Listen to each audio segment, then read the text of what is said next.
Good morning to all of you. Today we are studying a series for the preparation of PGT Physics in which we will study all the important topics. Now we start. Our first topic is dimensional analysis. Dimensional analysis. Dimensional analysis को start करने के लिए हमें तीन बातों का पता होना चाहिए। मास, जिसे हम m से डिनोट करेंगे, लेंथ, जिसे हम L से डिनोट करेंगे, और टाइम, जिसे हम T से डिनोट करेंगे। Okay, our first dimension is for area. Area's formula is length multiply breadth. Length multiply breadth. Length के लिए हम L लिखेंगे और जो ब्रेथ है वो भी एक तरह की लेंथ ही होती है, तो उसके लिए भी हम L लिखेंगे और L मल्टीप्लाई L करेंगे तो L स्क्वायर. और जब हम इसे डिनोट करेंगे तो क्या बनेगा, m की पावर 0, क्योंकि m तो मास का कोई जिक्र नहीं है इसमें, m की पावर 0, L की पावर 2 और T की पावर 0, क्योंकि टाइम की भी कोई बात नहीं है. ओके, ये फर्स्ट था हमारा एरिया. सेकंड है वॉल्यूम. वॉल्यूम का फॉर्मूला है length multiply breath multiply height.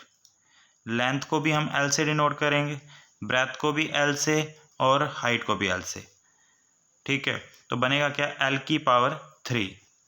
तो यहाँ से हम इसे लिख सकते हैं. देखो m का कोई जिक्र नहीं है ना t का जिक्र है, तो क्या होगा, m की पावर 0, L की पावर 3 और t की पावर 0. थर्ड है हमारे पास मोमेंटम. हम ऐसे ही डिस्कस कर लेते हैं जो क्वांटिटीज हमारे माइंड में आती हैं. मोमेंटम को हम p से डिनोट करते हैं. वैसे तो फॉर्मूला होता है मास इनटू वेलोसिटी. अब मास इनटू वेलोसिटी, मास को तो m से डिनोट कर देंगे. अब वेलोसिटी का क्या फॉर्मूला होता है, तो हम पहले वेलोसिटी निकाल के देखते हैं. वेलोसिटी का फॉर्मूला होता है डिस्प्लेसमेंट बाय टाइम.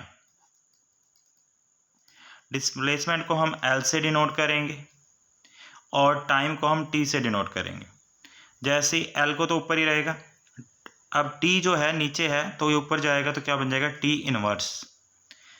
अब इसको लिखने का फॉर्मूला क्या बनेगा, देखो m का कोई जिक्र नहीं है तो m हो गया 0, L की पावर 1 और T की पावर -1.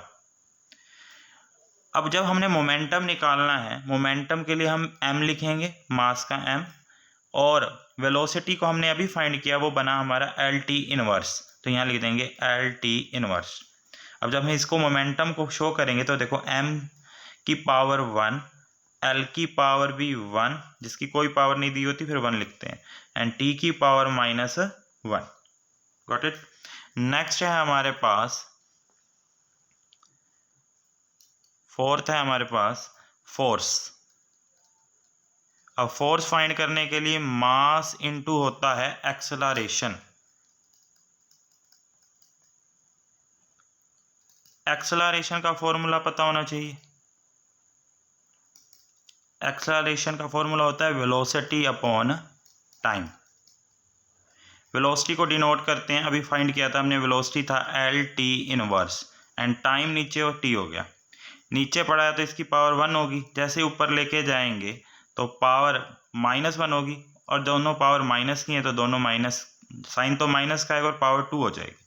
बनेगा क्या, m का कोई जिक्र नहीं तो m की पावर 0, L1, T की पावर -2. अब मास वाले में लिखें तो m आएगा, एक्सेलरेशन की जगह लिखेंगे LT इनवर्स स्क्वायर. तो बनेगा क्या, m की पावर 1, L की पावर 1 एंड T की पावर -2.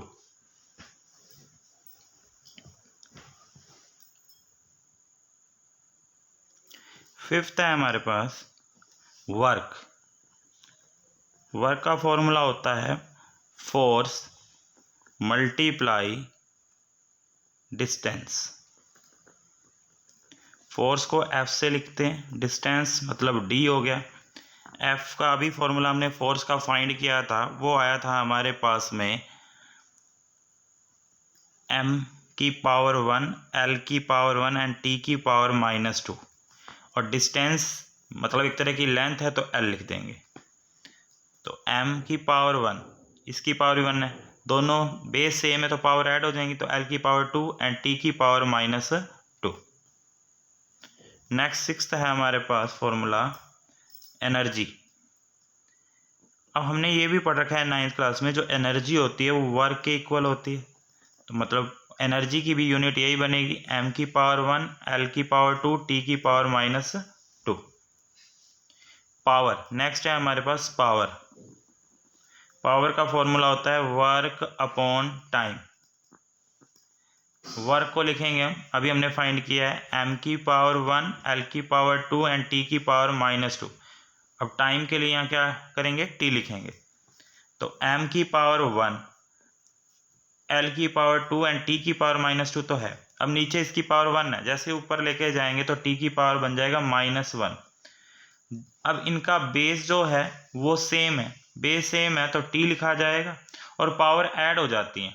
अब दोनों के पास साइन माइनस है, साइन तो माइनस का आएगा और ये दोनों ऐड हो जाएंगे, 2 और 1 कितने हो गए, 3। नेक्स्ट है हमारे पास प्रेशर। प्रेशर का फॉर्मूला होता है force upon area. Force upon area. Force क्या है हमारे पास फॉर्मूला, m1 l1 t की पावर -2। और एरिया के लिए एरिया होता है लेंथ मल्टीप्लाई ब्रेथ, तो लेंथ मल्टीप्लाई लेंथ हो गया तो मतलब l का स्केयर। तो m की पावर 1, l की पावर 1 और ये l की पावर 2 है, पॉजिटिव है, ऊपर जाके नेगेटिव हो जाएगी, एंड t की पावर -2। m की पावर 1, अब बेस सेम है तो पावर ऐड होती है, पर माइनस लिखा तो माइनस करना पड़ेगा, तो क्या होगा माइनस का 1 एंड t की पावर -2। नेक्स्ट है हमारे पास 9th टॉर्क। टॉर्क है force multiply perpendicular distance. Force का फॉर्मूला अभी किया था हमने m1 l1 t की पावर -2। ये रहा, यहाँ फोर्स के नीचे ये लिखा हुआ।